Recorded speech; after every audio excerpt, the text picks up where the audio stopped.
And just bear in mind that the last job center I went to in Trier actually did say, considering I was tortured in the UK, right?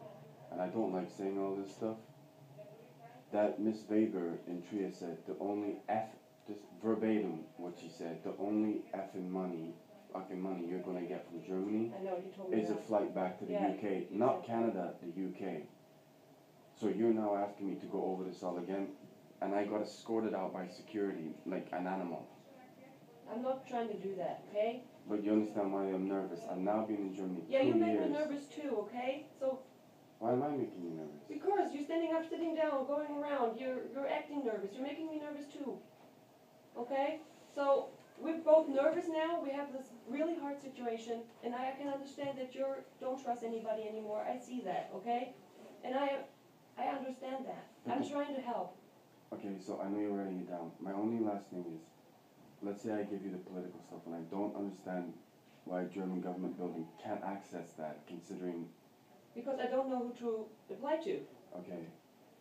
Give Is that going to impact my job center money? Yes, it does. Can I just ask how? What? How does it impact the Like the information I need? Mm-hmm. I need to put together your story. No, I know it's the story, but how does that impact whether I get money or not? Because we have to prove your story and we have to prove the laws if you have the right to get the money. That's a normal process. So my political situation here was deemed against, because it's a European passport, Germany couldn't give me political asylum. I didn't want political asylum, so I just worked here under normal circumstances.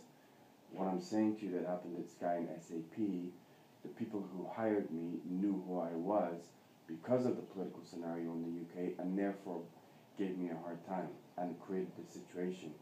All the political stuff before that, I don't see, it can't prove determination. But why do you want to keep it back? Is there anything that you have to be afraid of? Yes, because anytime I've actually come out and given it to people, they're like, oh, this is impossible. I've had people laugh at me, you come from the UK, political asylum, ha ha ha. And these are from the German government bodies who told me to come here. I've been to Caritas, I've been to Paritash, I've been to the job center. All these places who told me to come here, and I have the forms and the emails pre-2016. And then when I actually got here, it's so like... let me put that quote just right, okay? You had really big problems in Canada, right? Caused by the UK. And why did you go to the UK then? Why did I go? Yeah. Because the UK owns Canada, and the Canada terminated my citizenship, and I was sent to the UK. Okay. Then it was this right. Where was it? There. In the middle?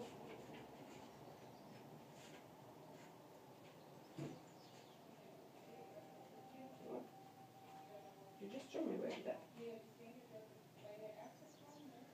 I've been a Canadian citizen all my life. I see. The UK faked the referendum. I was a high-level banking manager. They made me out to be something to do with this political thing. It had nothing to do with me. I got sent back to the UK. I was told to shut up, not mention the goddamn thing. I got tortured. German people found out on Facebook, put money in my bank account, and flew me here.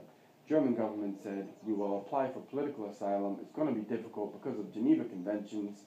I went down. They asked a whole bunch of information about Bank of America, Royal Bank of Canada, Lloyd's Bank, everything, and then said, you know what? It's too complicated. Just try and live your normal life here. I applied for the 2 jobs. They weren't German speaking. They were English speaking. English bosses. They knew who I was, and I got terrorized at both jobs. How did they know? I didn't know who they were, but they knew who I was. How? I have no idea. Okay.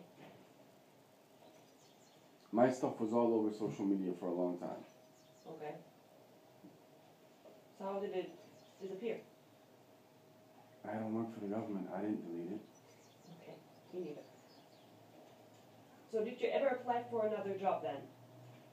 I applied for, well the thing is with SAP, they were trying to make it as complicated as possible. When I went to lawyers, what they actually said was, they started laughing, and I said, why are you laughing? They said, none of these contracts make any sense. And also, Commerce Bank closed my bank account with my money in it.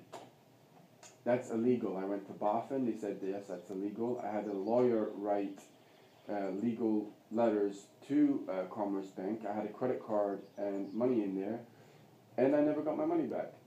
And it just seems like because of the situation I arrived in. Oh, he's a refugee, he's asylum, he's a Snowden, so we don't give him his money, and then so I can't win any which way. Okay. And then what they've done is, because I work in IT, SAP and Sky Deutschland are basically badmouth my name. I used to be able to get a job within about 20 seconds. Because of that scenario that had nothing to do with me, other than I was getting too good at my job, Okay. now I'm almost blacklisted. Okay. Okay. So if I get to the Arbeitsgericht, not only do I get my money back, I clear my name. That's the most important part. Yeah, but I can help you with that, right? That's what I'm trying to say. That's why I don't understand the whole story part is irrelevant, because you can't help me with it. I can help you with the Arbeitsgericht, but I can help you with living here. I can try to help you. But that's what you came for, right? But if I tell you my story, you just said you can't help me with that. I can help you with the Arbeitsgericht.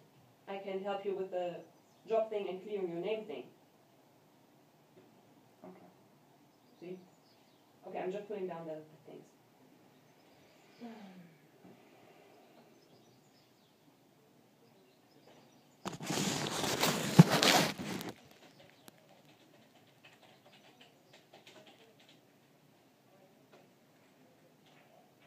One last thing I will say is why I'm nervous.